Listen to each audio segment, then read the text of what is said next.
I learned about the adaptive reason for psychopaths being in society. So you'd think like it's about 1%, 0.1% to 1% of people are psychopathic, right? And then you can filter that down to the ones that have got sufficient motivation to actually go and do something that's a bit wild.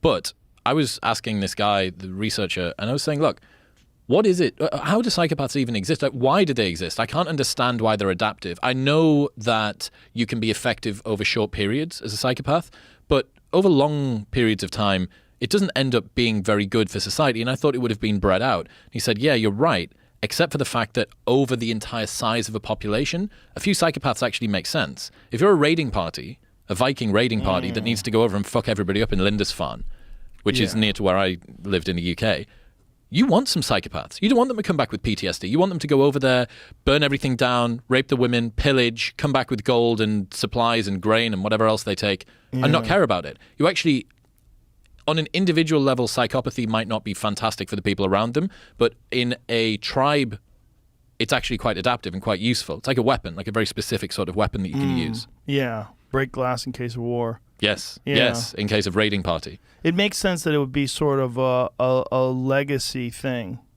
that exists in the human population, that we've had it because it was very beneficial thousands of years ago. But the difference is now that you're not going to get pulled up as much for being a psychopath because you can move from town to town. If it was a Dunbar number of 100 or 150 or something in your tribe previously, what are you going to do? Go to the next tribe? Maybe that would have happened. I don't know. Perhaps you could move from one tribe to another tribe. It seems pretty unlikely. You'd probably just get killed. But if you fuck over people one too many times, this is the reason that socially we're so careful of status. It's one of the reasons why we are concerned about public speaking, because one of the few times you would have done that is when your status would have been in high focus, and people might have said, if this goes badly, they're going to drop down, or maybe you were defending yourself against the tribe of some kind. Right. If you're not able to move on, that would make psychopathy more difficult to manage and more likely to be punished, I think. But now you can just go from town to town to town within a city. You can go from suburb to suburb, change your name, not use your social media profile anymore. I think that psychopathy, people that are actively being psychopaths, are significantly easier now to hide in amongst society. That makes sense. It also makes sense that psychopathy would have been more common because it would have been more useful when you're constantly in tribal war. Correct. Yeah. But it depends on how you deploy it. So it's interesting. Psychopathy, to be a clinically diagnosed psychopath, you actually have to have committed criminal acts. So you can't be, because of the way that the current psychopathic checklist is called, I think you have to be 28 out of 40 in the UK or 30 out of 40 in the US. The US has got a higher threshold for psychopaths, which is kind of funny. And there was this guy, this researcher, who was researching psychopaths. And what you see is a particular area of the brain is downregulated, right? So you don't see as much activity when you see stuff like death or images that would cause you to have empathy. So he decides that he's going to study a bunch of psychopaths, many of whom I think are actually in prison because you have to have committed a criminal act. And then he needs a control group. So the control group is going to be, you're a professor, you've got students, use the students. And he was running out of people to put in the control group. I mean, he even used himself as one of the people. So anyways, running through this control group and having a look at all of the people that are in it. And he notices this person's got no activation when they're going through. And he goes, holy shit, this is the brain of a psychopath in the control group. I found a psychopath in here. I need to go and contact them. It turned out to be him. Oh. Turned out to be the professor himself. He discovered that he was a psychopath whilst doing a study on psychopaths. And then he said, actually, you know what? It all makes sense now. Because when people come round to my house and they're eating my food, I think, who the fuck are all of these people in my house eating my food? Why are they here?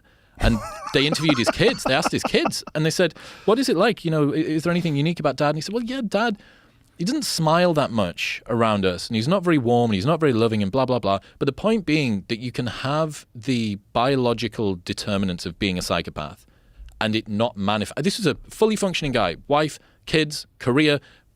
Didn't smile much. Wasn't happy when people ate his food. But like broadly fine. But he had essentially the same raw materials as the person that was murder in jail. So what's the determination? What are they looking for when they find out that he's a whole big long checklist. It might even be available online, I'm not sure, but big long checklist of things that you need to go through, a bunch of questions that you answer, and they go through this diagnosis.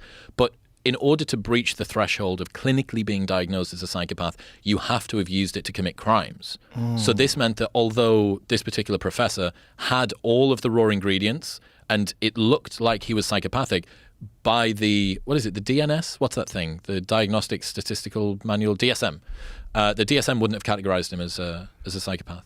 Very interesting. That is very interesting. So this guy, did they contact his spouse? Well, I think it was him doing the study, right? So I guess he contacted his spouse. Did he ask his spouse, like, what's wrong with me? Well, fuck knows. But why do you like me? Perhaps. But then you also have to think the fact that psychopaths tend to be pretty effective in the world, right? So someone that has very outgoing traits, they're super self-assured, you have a narcissism as well, as long as it's not vulnerable narcissism. There's two types, grandiose narcissism and vulnerable narcissism. What's the difference? So grandiose narcissists are the ones who genuinely believe that they are better than everybody else. They are constantly proving this to everyone. Vulnerable narcissists manifest their narcissism in a similar way, but it's to try and hide the fact that deep down they don't believe that they're anything. So both types of narcissism will manifest in a similar sort of way. Both of them will be out there, but one person is desperately seeking approval and needs people to tell them that they've done well, and the other one doesn't. They're just going to continue believing no matter what reality brings to them. Now, the vulnerable narcissists are actually really dangerous, and the reason for that is that if the world doesn't give to them that which they think, they're going to get very, very angry and aggressive, because that taps into something that maybe they're fearful about that's deep down. That makes sense. That makes sense where a lot of people who have a distorted perception of where they should be in the world are angry at others who are doing well. Mm-hmm. And if someone takes them down, if somebody was to take the piss out of them, the grandiose narcissist, it would just be water off a duck's back. Like Trump. Yep. Yeah, definitely grandiose narcissist, right? He's not got vulnerable narcissism in him. Right. Someone that's a vulnerable narcissist, everybody knows that friend that just can't not bring up the most recent brilliant thing they've done, but they know that if they poke them a little bit too hard, that it would really, really hurt. That's the vulnerable narcissist. Yeah.